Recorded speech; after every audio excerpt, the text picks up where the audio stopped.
Om Swastiastu, Namo Buddhaya, salam kebajikan. Pertama-tama, terima kasih kepada Bapak Dr. Yurni Eka Putra, SEMFI, selaku dosen pengampu mata kuliah perpajakan yang telah memberikan kesempatan kepada saya untuk mempresentasikan tugas yang telah saya kerjakan.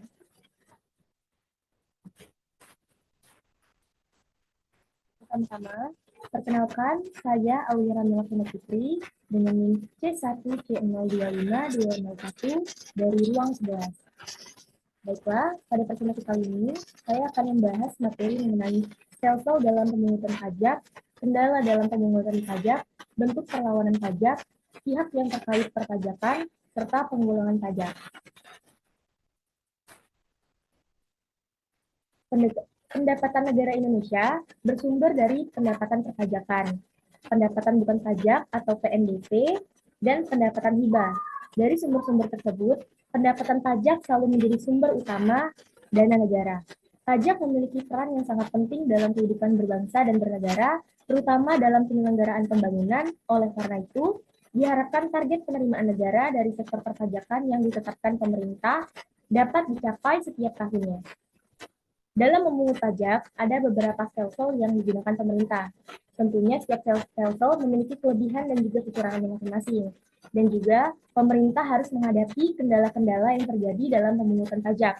Untuk itu, PPT ini akan menjelaskan masing-masing masalah pokok yang ada, meliputi sel-sel dalam pemungutan pajak, kendala dalam, nggak boleh doanya nggak sih? Assalamualaikum warahmatullahi wabarakatuh. Salam Om Swastiastu, Namo Buddhaya, salam kebajikan. Pertama-tama, terima kasih kepada Bapak Dr. Yurni Eka Putra, SEMFI, selaku dosen pengampu mata kuliah perpajakan yang telah memberikan kesempatan kepada saya untuk mempresentasikan hasil tugas yang telah saya kerjakan. Baiklah, perkenalkan, saya Aulia Ramila Putri dengan NIM C1C025201 dari ruang 11. Pada presentasi kali ini, saya akan membahas materi mengenai sel-sel dalam pemungutan pajak, kendala dalam pemungutan pajak, bentuk perlawanan pajak, pihak yang terkait perpajakan, serta penggolongan pajak. Pendapatan negara Indonesia bersumber dari pendapatan perpajakan, pendapatan bukan pajak atau PNBP, dan pendapatan hibah. Dari sumber-sumber tersebut, pendapatan pajak selalu menjadi sumber utama dana negara. Pajak memiliki peran yang sangat penting dalam kehidupan berbangsa dan bernegara, terutama dalam penyelenggaraan pembangunan. Oleh karena itu, diharapkan target penerimaan negara dari sektor perpajakan yang ditetapkan pemerintah dapat dicapai setiap tahunnya. Dalam memungut pajak, ada beberapa sel-sel yang digunakan pemerintah. Tentunya setiap sel-sel memiliki kelebihan dan juga kekurangannya masing-masing. Pemerintah harus menghadapi kendala-kendala yang terjadi dalam pemungutan pajak. Untuk itu, PPT ini akan menjelaskan masing-masing masalah pokok yang ada meliputi sel-sel dalam pemungutan pajak, kendala dalam pemungutan pajak, bentuk perlawanan pajak, pihak yang terkait dalam pemungutan pajak, serta penggolongan pajak. Yang pertama, ada sel-sel dalam pemungutan pajak. Dalam hal pemungutan pajak, dikenal adanya sel-sel pajak. Sel-sel dalam artian memiliki arti sistem, sementara pajak adalah pemungutan yang wajib dikeluarkan oleh rakyat kepada negara. Jadi, pengertian sel-sel dalam pemungutan pajak ialah suatu sistem yang digunakan untuk memperhitungkan besarnya pajak yang harus dibayar oleh wajib pajak. Pemungutan pajak dapat dilakukan dengan 3 sel-sel. Yang pertama ada sel-sel nyata atau real sel-sel, yang kedua ada sel-sel fiktif atau fiktif sel-sel, dan yang terakhir ada sel-sel campuran.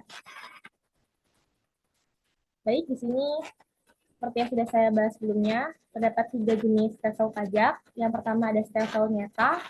Sel-sel nyata adalah pajak yang dinilai pada akhir tahun pajak atau setelah penentuan pendapatan real. Manfaat sistem ini adalah perhitungan pajak lebih tepat dan berpijak pada kenyataan. Yang kedua, ada sel-sel anggapan. Mengenakan pajak berdasarkan pada estimasi pendapatan dalam 1 tahun yang berjalan adalah sama dengan tahun yang lalu. Untuk itu, di tahun yang berjalan pajak yang ditetapkan besarannya sama dengan tahun yang lalu. Dan yang terakhir, yaitu sistem campuran atau sel-sel campuran. Adalah sistem yang menggabungkan sistem asli dan sistem anggapan. Pada awal tahun pajak, langkah-langkah ini ditetapkan dengan menggunakan asumsi-asumsi. Penghasilan awal yang diperoleh pada akhir tahun pajak juga digunakan untuk menghitungnya kembali. Kendala dalam pemungutan pajak. Walaupun Undang-Undang Wajib Pajak sudah dikeluarkan, pemerintah dan juga sudah diterapkan, nyatanya masih banyak nih masyarakat yang enggan membayar pajak. Hal ini sangat mempengaruhi sumber pendapatan negara. Kendala dalam pemungutan pajak kabupaten dan kota disebabkan karena kurangnya kesadaran wajib pajak yang mengakibatkan timbulnya perlawanan dalam pemungutan pajak. Bentuk-bentuk perlawanan pajak. Yang pertama ada perlawanan pasif, di sini terbagi menjadi 3. Yang pertama ada perkembangan intelektual dan moral masyarakat. Yang kedua ada sistem perpajakan yang mungkin sulit dipahami oleh masyarakat. Dan yang terakhir ada sistem kontrol tidak dapat dilakukan atau dilaksanakan dengan baik. Yang kedua ada perlawanan aktif. Di sini terbagi menjadi 2. Yang pertama tax avoidance, usaha meringankan beban pajak dengan tidak melanggar undang-undang. Yang kedua ada tax evasion, usaha meringankan beban pajak dengan cara melanggar undang-undang atau menggelapkan pajak. Di sini terdapat pihak yang terkait dalam perpajakan. Yang pertama, pemerintah.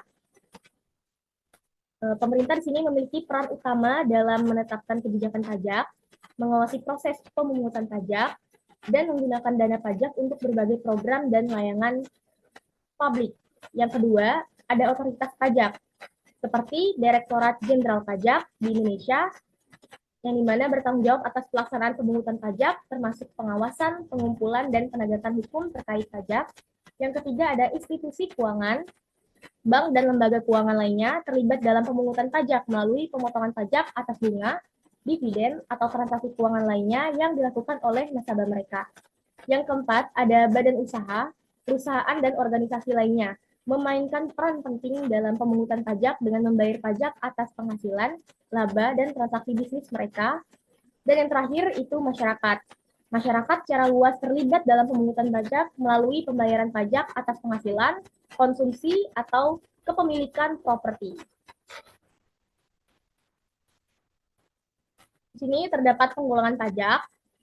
Ini yang pertama ada menurut golongannya. Itu ada pajak langsung dan juga pajak tidak langsung. Pajak langsung yaitu pajak yang harus dipikul sendiri oleh wajib pajak dan tidak dapat dibebankan atau dilimpahkan kepada orang lain. Contoh, yaitu pajak penghasilan. Yang kedua, ada pajak tidak langsung, yaitu pajak yang pada akhirnya dapat dibebankan atau dilimpahkan kepada orang lain. Contoh, pajak pertambahan nilai. Yang kedua, menurut sifatnya, itu ada pajak subjektif, yaitu pajak yang berpangkul pada atau berdasarkan pada subjeknya, dalam arti memperhatikan keadaan diri wajib pajak, contoh pajak penghasilan. Yang kedua ada pajak objektif, yaitu pajak yang berpangkal pada objeknya tanpa memperhatikan keadaan diri wajib pajak, contoh pajak pertambahan nilai dan pajak penjualan atas barang mewah. Yang ketiga yaitu penggolongan pajak menurut lembaga pemungutannya. Yang pertama ada pajak pusat, yaitu pajak yang dipungut oleh pemerintah pusat dan digunakan untuk membiayai rumah tangga negara, contoh pajak penghasilan, pajak pertambahan nilai, dan pajak penjualan atas barang mewah, pajak bumi dan bangunan, dan biaya materai. Yang kedua, itu ada pajak daerah, yaitu pajak yang dipungut oleh pemerintah daerah dan digunakan untuk membiayai rumah tangga daerah. Pajak daerah terdiri atas pajak provinsi, seperti pajak kendaraan bermotor dan pajak bahan bakar kendaraan bermotor, pajak kabupaten kota, contoh pajak hotel, pajak restoran, dan pajak hiburan. Jadi di sini kesimpulan yang dapat diambil dari materi yang sudah saya sampaikan adalah pemungutan pajak adalah inti dari keberhasilan sistem perpajakan sebuah negara. Namun, berbagai kendala seperti rendahnya kepatuhan wajib pajak, kompleksitas regulasi pajak, dan perlawanan pajak, baik secara legal maupun ilegal, menunjukkan bahwa sistem ini tidaklah tanpa tantangan. Pemerintah, otoritas pajak, wajib pajak, lembaga keuangan, dan masyarakat semuanya memiliki peran yang penting dalam menjaga efektivitas dan keadilan sistem perpajakan. Demi mengatasi kendala tersebut, diperlukan upaya kolaboratif antara semua pihak terkait, termasuk penyederhanaan regulasi pajak, peningkatan kesadaran dan edukasi pajak, serta penerapan hukuman yang tegas terhadap pelanggar pajak. Baik, itu saja materi yang dapat saya sampaikan. Mohon maaf apabila ada salah kata, baik sengaja maupun tidak sengaja. Saya akhiri. Wassalamualaikum warahmatullahi wabarakatuh.